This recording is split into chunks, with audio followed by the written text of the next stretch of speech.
ma conviction personnelle, c'est que un système juridique fort amène un système économique fort.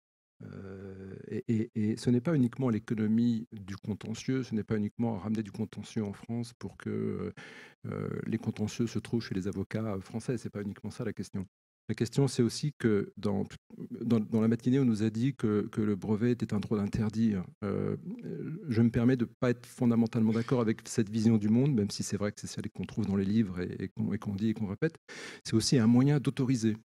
Et c'est aussi un moyen d'autoriser, c'est le socle d'un nombre important de transactions, que ce soit des brevets, des marques, du savoir-faire.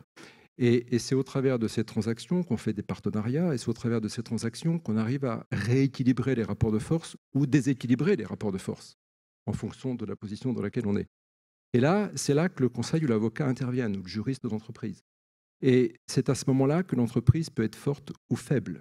Donc, à partir du moment où je peux placer le droit français comme droit applicable, par exemple, eh bien, je peux tirer la couverture de mon côté et être un peu plus fort dans la transaction et ramener le rapport de force dans ma direction.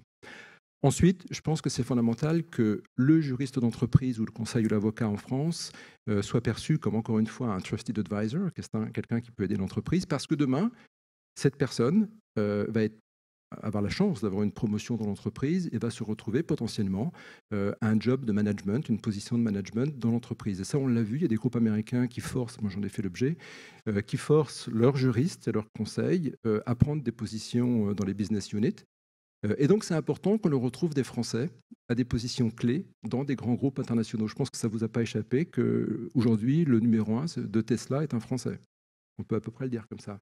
Et il y en a d'autres, dans d'autres entreprises. Et ça, c'est important. Et ça ramènera des affaires en France et ça aidera à positionner la France à un niveau nettement supérieur dans le monde.